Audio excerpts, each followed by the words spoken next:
Hello viewers, আসসালামু আলাইকুম। Welcome to অল্পশিকি.com।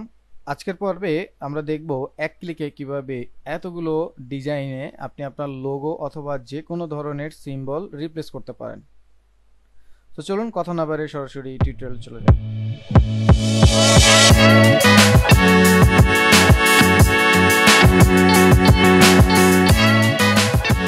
তো প্রথমে আমি আমার ডিজাইনটা প্লেস করে নিলাম। এরপর আমরা আমাদের যেই মকআপের প্রথম স্টেপটা আছে সেটি কমপ্লিট করব।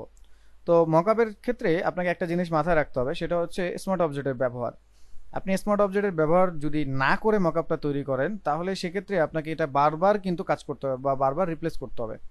আর যদি স্মার্ট অবজেক্ট ব্যবহার করে কাজটা করেন, তাহলে একবার আপনি কাজটা করবেন, দেন বারবার হচ্ছে এটাকে জাস্ট রিপ্লেস করলে ডিজাইনটা এখানে অটো রিপ্লেস হয়ে যাবে। সো প্রথমে আমি এখান থেকে একটা শেপ নিচ্ছি, একটা রেক্টেঙ্গেল নিচ্ছি। আমি রেক্টেঙ্গেলটির মাপ নিয়ে নিচ্ছি 550, হাইট দিয়ে দিচ্ছি 750। সো এভাবে করে ওকে করে দিচ্ছি। সো আমি একটা শেপ পেয়ে গেলাম।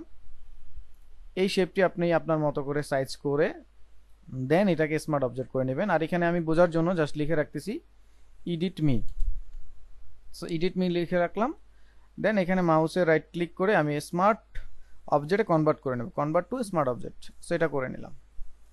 দেন আমার এখন যেই কাজটি হচ্ছে, প্রথম কাজটি হচ্ছে এইটা আমি যেখানে বসাবো সেখানে জাস্ট এডিট করে ঠিকঠাক পারফেক্টভাবে সেট আপ করে নেব।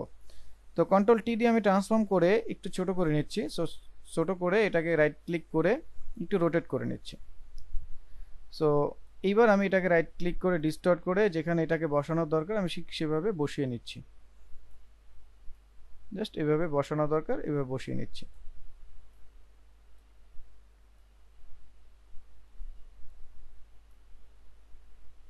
সো বসিয়ে নিলাম। দেন আপনি চাইলে এটাকে ব্লেন্ডিং মোড থেকে ব্লেন্ড করে নিতে পারেন, সেটা পরেও করা যাবে। আমি জাস্ট এভাবে করে ওভারলে করে রাখলাম, নর্মালি এভাবে করে রাখলাম। অ্যান্ড দেন আপনি এটাকে নাম বা এডিট মি জাস্ট একটা রেখে বাকিগুলোকে আপনি জাস্ট সবগুলোতে একটা একটা করে কপি করে দিতে পারেন। সো আমি একটু সময় বাঁচানোর জন্য সবগুলোতে কপি করে জাস্ট বসিয়ে দিচ্ছি সময় বাঁচানোর জন্য।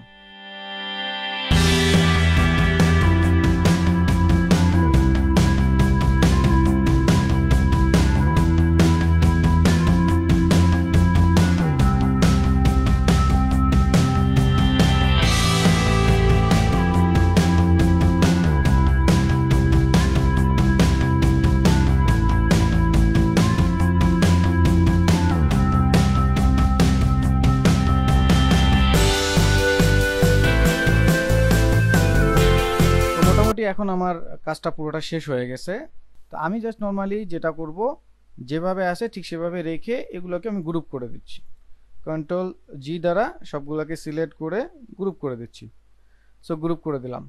তো মেইনলি আমার ব্যাকগ্রাউন্ড এইটা, আর এইখানে হচ্ছে আমি রিপ্লেস করব। তো এখানে আপনি আপনার মতো করে রিপ্লেস মি, এডিট মি যা চান আপনি লিখে দিতে পারেন। সো আমি এডিট মি জাস্ট রেখে দেন আমি স্মার্ট অবজেক্টের এই থাম্বনেইলটায় ডাবল ক্লিক করব। সো ডাবল ক্লিক করলে দেখেন ওইখানে আমি কত ধরনের কাজ করলাম, কিন্তু এইখানে কিন্তু আমার এই যে একটা বক্স যেটা আছে, এটা কিন্তু প্রথমে যখন আমরা তৈরি করলাম এইভাবে স্ট্রেট ফরওয়ার্ড যে বক্সটা সোজা সেটাই আছে। এইখানে আপনি আপনার জাস্ট লোগোটা নিয়ে এসে রিপ্লেস করবেন। যেমন আমি আমার লোগোটা এখানে নিয়ে আসলাম। তো লোগোর ক্ষেত্রে অবশ্যই পিএনজি লোগো আনার চেষ্টা করবেন, নাহলে ব্যাকগ্রাউন্ড সহ এটা আসলে রিপ্লেস হয়ে যাবে। তো আমি এডিট মি যে শেপটা আছে শেপটাকে আমি অফ করে দিলাম। দেন এই অবস্থা আমি কন্ট্রোল এস দেবো, মানে সেভ করব। সেভ দিলে ওইখানে এটা রিপ্লেস হয়ে যাবে। অথবা যেই নতুন উইন্ডো তৈরি হলো উইন্ডোটা আমি জাস্ট কেটে দিব।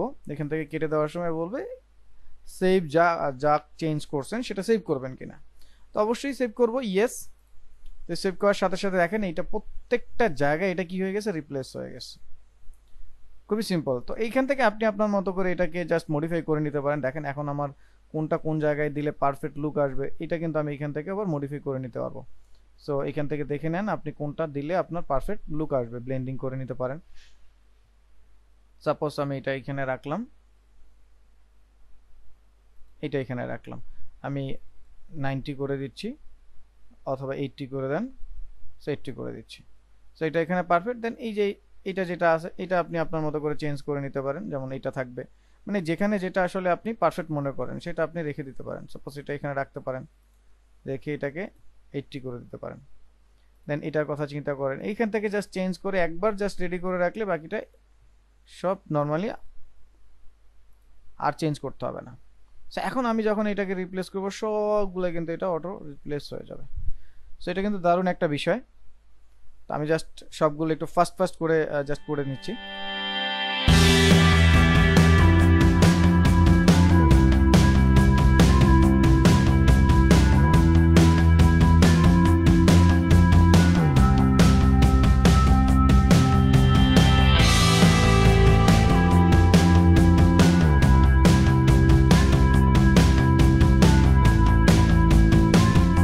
তো আমি সবগুলাই চেঞ্জ করে নিলাম, দেখেন এখন কিন্তু খুব সুন্দর একটা লুক চলে আসছে। সো এই অবস্থায় আমি যদি আবার এটাকে রিপ্লেস করতে চাই, যেমন এডিট মি, এখানে ডাবল ক্লিক করে আমি আরেকটা লোগো নিয়ে আসবো।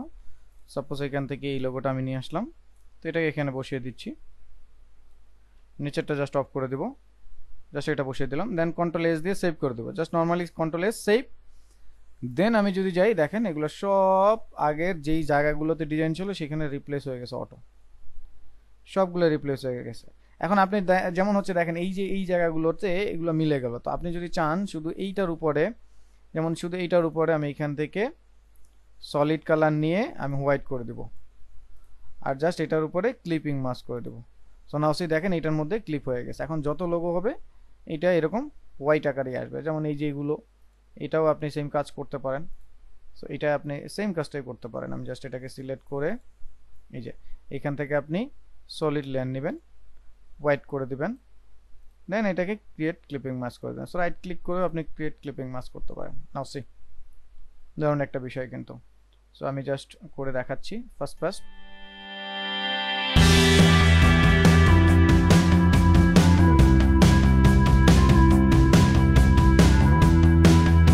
দেখেন আমি ফার্স্ট করে ফেলছি। নাও সি দেখেন এখন যতগুলো লোগো এখানে আপনি রিপ্লেস করবেন সব কিন্তু এরকম হোয়াইট আকারে আসবে।